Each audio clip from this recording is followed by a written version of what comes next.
ಸ್ನೇಹಿತರೆ, HDFC bank ಅಲ್ಲಿ ಖಾಲಿ ಇರತಕ್ಕಂತ ಪ್ರೊಬೇಷನರಿ ಆಫೀಸರ್ಸ್ ಹುದ್ದೆಗಳ ನೇಮಕಾತಿಯ ಬಗ್ಗೆ ಇವತ್ತಿನ ಈ ವಿಡಿಯೋದಲ್ಲಿ ಪ್ರತಿಯೊಂದನ್ನು ಕೂಡ ವಿವರವಾಗಿ ನೋಡೋಣ. ಅದೇ ರೀತಿ ಒಂದು ವಿಡಿಯೋನ ಯಾರಾದ್ರೂ ಹೊಸದಾಗಿ ನೋಡ್ತಿದ್ರೆ ಸಬ್ಸ್ಕ್ರೈಬ್ ಮಾಡ್ಕೊಳ್ಳಿ. ಈ ಒಂದು HDFC ಬ್ಯಾಂಕ್ ಅಲ್ಲಿ ಖಾಲಿ ಇರತಕ್ಕಂತ ಈ ಒಂದು ಹುದ್ದೆಗಳಿಗೆ ಸಂಬಂಧಪಟ್ಟಂತೆ ಯಾರೆಲ್ಲ ಅರ್ಜಿನ ಸಲ್ಲಿಸಬಹುದು, ಯಾವ ರೀತಿ ಆದಂತ ಹುದ್ದೆಗಳು ಖಾಲಿ ಇದಾವ, ಜೊತೆಗೆ ಇನ್ನಿತರ ಮಾಹಿತಿ ಬಗ್ಗೆ ನಾವಿಲ್ಲಿ ಪ್ರತಿಯೊಂದು ಕೂಡ ಈಗ ವಿವರವಾಗಿ ನೋಡ್ತಾ ಹೋಗೋಣ. ಮೊದಲಾಗಿ ಇಲ್ಲಿ ಖಾಲಿ ಇರತಕ್ಕಂತ ಹುದ್ದೆಗಳಿಗೆ ಸಂಬಂಧಪಟ್ಟಂತೆ ಅರ್ಜಿ ಸಲ್ಲಿಸುವ ಪ್ರಾರಂಭ ದಿನಾಂಕ ಬಂದ್ಬಿಟ್ಟು 30/12/2024 ಅಪ್ಲಿಕೇಶನ್ ಸ್ಟಾರ್ಟ್ ಆಗಿರುತ್ತೆ. ಇನ್ನ ಅರ್ಜಿ ಸಲ್ಲಿಸುವ ಕೊನೆಯ ದಿನಾಂಕ ಬಂದ್ಬಿಟ್ಟು 7/2/2025 ತನಕ ನಾವಿಲ್ಲಿ ಅಪ್ಲಿಕೇಶನ್ ಹಾಕ್ಬೋದು. ಇನ್ನ ಯಾವ ರೀತಿ ಅಪ್ಲಿಕೇಶನ್ ಹಾಕ್ಬೇಕಂದ್ರ ಆನ್ಲೈನ್ ಮೂಲಕ ಅಪ್ಲಿಕೇಶನ್ ಹಾಕ್ಬೇಕು. ಆ ಒಂದು ಅಪ್ಲೈ ಮೂಲಕನ ನಮ್ಮ ಟೆಲಿಗ್ರಾಮ್ ಗ್ರೂಪ್ ಅಲ್ಲಿ ಕೊಟ್ಟಿರ್ತೀನಿ. ಎಲಿಜಿಬಲ್ ಆಗಿರ್ತಕ್ಕಂಥ ಪ್ರತಿಯೊಬ್ಬರು ಕೂಡ ಇಲ್ಲಿ ಅಪ್ಲಿಕೇಶನ್ ಹಾಕ್ಬೋದು. ಇನ್ನ ಇಲ್ಲಿ ಆನ್ಲೈನ್ ಟೆಸ್ಟ್ ಒಂದು ಮಂತ್ ಕೂಡ ಕೊಟ್ಟಿದ್ದಾರೆ. ಮಾರ್ಚ್ ಮಂತ್ ಅಲ್ಲಿ ಆ ಒಂದು ಆನ್ಲೈನ್ ಟೆಸ್ಟ್ ಇದೆ ಅಂತ ಕೂಡ ಅವರು ಮಾಹಿತಿಯನ್ನ ಕೊಟ್ಟಿರ್ತಾರೆ. ತಾತ್ಕಾಲಿಕವಾಗಿ ಅವರು ಕೊಟ್ಟಿದ್ದಾರೆ. ಇನ್ನ ಇದಾದ್ಮೇಲೆ ಇಲ್ಲಿ ಅರ್ಜಿನ ಸಲ್ಲಿಸೋದಕ್ಕೆ ಯಾವ ರೀತಿ ಕ್ವಾಲಿಫಿಕೇಶನ್ ಆಗಿರಬೇಕು, ವಯೋಮಿತಿ, ವರ್ಕ್ ಎಕ್ಸ್ಪೀರಿಯನ್ಸ್ ಬಗ್ಗೆ ಮಾಹಿತಿಯನ್ನ ನೋಡ್ತಾ ಹೋಗೋಣ. ಇಲ್ಲಿ ಮೊದಲಾಗಿ ಇಲ್ಲಿ ಖಾಲಿ ಇರ್ತಕ್ಕಂಥ ಹುದ್ದೆಗಳಿಗೆ ಸಂಬಂಧಪಟ್ಟಂತೆ ಯಾವುದೇ ಪದವಿ ಪಾಸ್ ಆಗಿರ್ತಕ್ಕಂಥವ್ರು ಅಪ್ಲಿಕೇಶನ್ ಹಾಕ್ಬೋದು. ಇದು ಮೊದಲದಾಗಿ.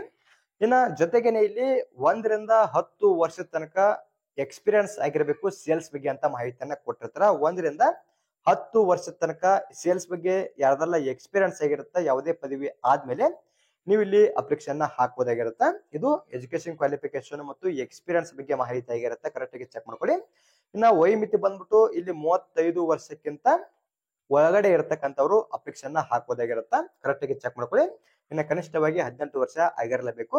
ಇನ್ನ ಇದಾದ್ಮೇಲೆ ಇಲ್ಲಿ ವರ್ಕ್ ಎಕ್ಸ್ಪೀರಿಯನ್ಸ್ ಅಂತ ಕೊಟ್ಟು ಮತ್ತೊಂದಿಷ್ಟು ಮಾಹಿತಿಯನ್ನು ಕೂಡ ಕೊಟ್ಟಿದ್ದಾರೆ ಎಕ್ಸ್ಪೀರಿಯನ್ಸ್ ನ ಬಗ್ಗೆ.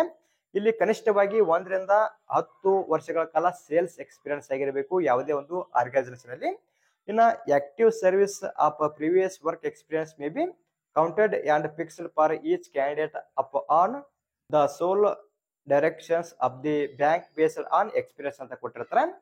ಇಲ್ಲಿ ಕನಿಷ್ಠವಾಗಿ 1 ರಿಂದ 10 ವರ್ಷದ ಒಳಗಡೆ ಯಾರ್ದೆಲ್ಲ ಸೇಲ್ಸ್ ಬಗ್ಗೆ ಎಕ್ಸ್ಪೀರಿಯನ್ಸ್ ಆಗಿರುತ್ತೆ, ಯಾವುದೇ ಪದವಿ ಆದ್ಮೇಲೆ ನೀವು ಅಪ್ಲಿಕೇಶನ್ ಹಾಕುವುದಕ್ಕೆ ಎಲಿಜಿಬಲ್ ಆಗಿರ್ತೀರ ಅಂತ ಮಾಹಿತಿಯನ್ನ ಕೊಟ್ಟಿರ್ತಾರೆ. ನಿಮ್ಗೂ ಕೂಡ ಗೊತ್ತಾಗಿದೆ ಅಂತ ಅನ್ಕೋತೀನಿ. ಇಲ್ಲಿ ಹೊಸದಾಗಿ ಅರ್ಜಿನ ಸಲ್ಲಿಸುವವರಿಗೆ ಸಂಬಂಧಪಟ್ಟಂತೆ ಯಾವುದೇ ರೀತಿ ಅವಕಾಶ ಇರಂಗಿಲ್ಲ. ಯಾವುದೇ ಪದವಿಯನ್ನ ಪಾಸ್ ಮಾಡ್ಕೊಂಡು ಯಾರೆಲ್ಲ ಇವಾಗ 10 ವರ್ಷದ ತನಕ ಒಂದು ಸೇಲ್ಸ್ ಬಗ್ಗೆ ಎಕ್ಸ್ಪೀರಿಯನ್ಸ್ ಅನ್ನ ಮಾಡಿರ್ತೀರಿ, ನೀವು ಮಾತ್ರ ಇಲ್ಲಿ ಅಪ್ಲಿಕೇಶನ್ ಹಾಕ್ಬೋದಂತವ್ರು ಮಾಹಿತಿಯನ್ನ ಕೊಟ್ಟಿದ್ದಾರೆ. ಕರೆಕ್ಟ್ ಆಗಿ ಮೇಲ್ಗಡೆ ಕೊಟ್ಟಿರ್ತಕ್ಕಂಥ ಒಂದು ಮಾಹಿತಿಗಳ ಬಗ್ಗೆ ಚೆಕ್ ಮಾಡ್ಕೊಳ್ಳಿ.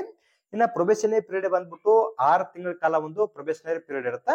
ಅದ್ರ ಬಗ್ಗೆ ಕೂಡ ಮಾಹಿತಿಯನ್ನ ಕೊಟ್ಟಿರ್ತಾರೆ. ಪ್ಲೇಸ್ ಆಫ್ ಪೋಸ್ಟಿಂಗ್ ಬಗ್ಗೆ ನೋಡ್ತಾ ಹೋದ್ರೆ ಅಂದ್ರೆ ಕೆಲಸದ ಸ್ಥಳ ಬಂದ್ಬಿಟ್ಟು ಎನಿವೇರ್ ಇನ್ ಇಂಡಿಯಾ ಅಂತ ಕೊಟ್ಟಿದ್ದಾರೆ. ಅಂದ್ರೆ ಇಂಡಿಯಾದಲ್ಲಿ ಎಲ್ಲಿ ಬೇಕಾದ್ರೆ ನಿಮ್ಮನ್ನ ಕೆಲಸವನ್ನ ಮಾಡೋದಕ್ಕೆ ಹಾಕ್ಬೋದು. ಇನ್ನ ಇಲ್ಲಿ ಕಂಪ್ಯೂಟೇಷನ್ ಪ್ಯಾಕೇಜ್ ಅಂತ ಕೊಟ್ಟಿರ್ತಾರ.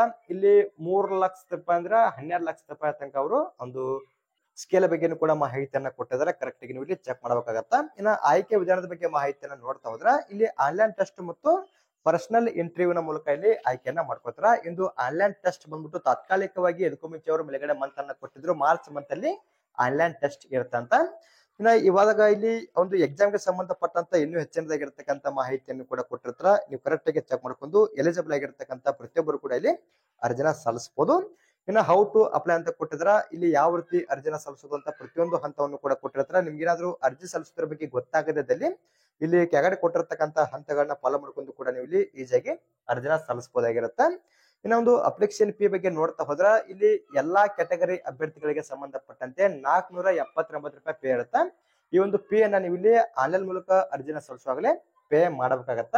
ಇಲ್ಲಿ ಡೈರೆಕ್ಟ್ ಗೆ ಅವರು ಅದ್ರ ಬಗ್ಗೆನೂ ಕೂಡ ಮಾಹಿತಿಯನ್ನ ಕೊಟ್ಟಿರ್ತಾರ. ಇನ್ನ ಇಲ್ಲಿ ಅಪ್ಲೋಡ್ ಮಾಡಬೇಕಾಗಿರ್ತಕ್ಕಂಥ ಡಾಕ್ಯುಮೆಂಟ್ಸ್ ಗಳು ಯಾವ ಒಂದು ಫಾರ್ಮೆಟ್ ಅಲ್ಲಿ ಇರಬೇಕು, ಎಷ್ಟೆಷ್ಟು KB ಇರಬೇಕು, ಅದ್ರ ಬಗ್ಗೆನೂ ಕೂಡ ಮಾಹಿತಿಯನ್ನ ಕೊಟ್ಟಿದ್ದಾರೆ. ಅದ್ರ ಬಗ್ಗೆನೂ ಕೂಡ ನೀವು ಚೆಕ್ ಮಾಡ್ಕೋಬಹುದು. ಇನ್ನ ಆನ್ಲೈನ್ ಟೆಸ್ಟ್ ಗೆ ಬರ್ತಕ್ಕಂಥ ಎಕ್ಸಾಮ್ ಪ್ಯಾಟರ್ನ್ ಬಗ್ಗೆ ನೋಡ್ತಾ ಹೋದ್ರೆ ಇಲ್ಲಿ ಟೋಟಲ್ ಆಗಿ 3 ಪಾಠಗಳನ್ನ ಮಾಡಿರ್ತಾರೆ. ಇಂಗ್ಲಿಷ್ ಲ್ಯಾಂಗ್ವೇಜ್ ಗೆ ಸಂಬಂಧಪಟ್ಟಂತೆ 30 ಕ್ವಶನ್ಸ್ 30 ಮಾರ್ಕ್ಸ್. ಇನ್ನ ನ್ಯೂಮೆರಿಕಲ್ ಅಬಿಲಿಟಿಗೆ ಸಂಬಂಧಪಟ್ಟಂತೆ 35 ಕ್ವಶನ್ಸ್ 35 ಮಾರ್ಕ್ಸ್. ಇನ್ನ ರೀಸನಿಂಗ್ ಎಬಿಲಿಟಿಗೆ ಸಂಬಂಧಪಟ್ಟಂತೆ 35 ಕ್ವಶನ್ಸ್ 35 ಮಾರ್ಕ್ಸ್. ಟೋಟಲ್ ಆಗಿ 100 ಕ್ವಶನ್ಸ್ ಇರ್ತವ. 100 ಮಾರ್ಕ್ಸ್ ಗೆ ಎಕ್ಸಾಮ್ ಅನ್ನ ಬರೀಬೇಕು. ಈ ಒಂದು ಎಕ್ಸಾಮ್ ಅನ್ನ ಬರೆಯೋದಕ್ಕೆ ಕಾಲಾವಕಾಶ ಬಂದ್ಬಿಟ್ಟು 1 ಗಂಟೆ ನಿಮ್ಗೆ ಇಲ್ಲಿ ಕಾಲಾವಕಾಶ ಇರುತ್ತೆ.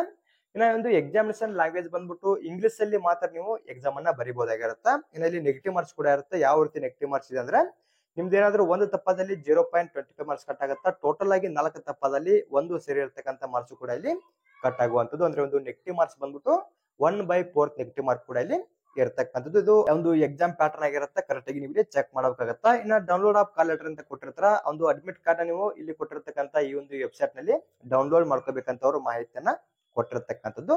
ಇನ್ನ ಇದಾದ್ಮೇಲೆ ಇಲ್ಲಿ ಐಡೆಂಟಿಟಿ ವೆರಿಫಿಕೇಶನ್ ಅದ್ರ ಬಗ್ಗೆ ಮಾಹಿತಿಯನ್ನ ಕೊಟ್ಟಿದ್ರೆ, ಇನ್ನು ಸೆಂಟರ್ ಬಗ್ಗೆನೂ ಕೂಡ ಕೊಟ್ಟಿರ್ತಾರೆ. ನೀವು ಅಪ್ಲಿಕೇಶನ್ ಹಾಕುವಾಗ ನಿಮಗೆ ನಿಯರೆಸ್ಟ್ ಆಗಿರ್ತಕ್ಕಂಥ ಸೆಂಟರ್ ಗಳನ್ನ ಇಲ್ಲಿ ಸೆಲೆಕ್ಟ್ ಮಾಡ್ಕೋಬಹುದು. ಇನ್ನು ನಮ್ಮ ಕರ್ನಾಟಕದಲ್ಲಿ ಎಲ್ಲೆಲ್ಲಿ ಎಕ್ಸಾಮಿನೇಷನ್ ಸೆಂಟರ್ ಗಳು ಇದಾವ ಅಂದ್ರೆ ಬೆಂಗಳೂರು, ಮಂಗಳೂರು, ಮೈಸೂರನ್ನವರು ನಮ್ಮ ಕರ್ನಾಟಕದಲ್ಲಿ ಎಕ್ಸಾಮಿನೇಷನ್ ಸೆಂಟರ್ ಆಗಿ ಕೊಟ್ಟಿರತಕ್ಕಂಥದ್ದು. ನೀವು ಅಪ್ಲಿಕೇಶನ್ ಹಾಕುವಾಗ ಇಲ್ಲಿ ಕೊಟ್ಟಿರ್ತಕ್ಕಂಥ ಸೆಂಟರ್ ಅಲ್ಲಿ ನಿಮಗೆ ನಿಯರೆಸ್ಟ್ ಆಗಿರ್ತಕ್ಕಂಥ ಸೆಂಟರ್ ನ ಸೆಲೆಕ್ಟ್ ಮಾಡ್ಕೋಬಹುದು. ಇನ್ನು ಎಕ್ಸಾಮ್ ಅಲ್ಲಿ ಕ್ವಾಲಿಫೈಡ್ ಆದ್ಮೇಲೆ ನೆಕ್ಸ್ಟ್ ಹಂತದಲ್ಲಿ ಇಂಟರ್ವ್ಯೂನ ಮೂಲಕ ಅವರು ಆಯ್ಕೆಯನ್ನ ಮಾಡ್ಕೋತಾರೆ. ಒಂದು HDFC ಬ್ಯಾಂಕ್ ಅಲ್ಲಿ ಖಾಲಿ ಇರತಕ್ಕಂತ ಒಂದು ಪ್ರೊಬೇಷನರಿ ಆಫೀಸರ್ ಹುದ್ದೆಗಳಿಗೆ ಸಂಬಂಧಪಟ್ಟಂತೆ ಯಾರೆಲ್ಲ ಅಪ್ಲಿಕೇಶನ್ ಹಾಕ್ಬೇಕಂತ ಅನ್ಕೊಂಡಿರ್ತೀರಿ, ನಾನು ಇದುವರೆಗೆ ಹೇಳ್ತಕ್ಕಂಥ ಮಾಹಿತಿಗಳನ್ನ ಸರಿಯಾಗಿ ಚೆಕ್ ಮಾಡ್ಕೊಂಡು ಎಲಿಜಿಬಲ್ ಆಗಿರತಕ್ಕಂಥ ಪ್ರತಿಯೊಬ್ಬರು ಕೂಡ ಇಲ್ಲಿ ಅರ್ಜಿನ ಸಲ್ಲಿಸಬಹುದು.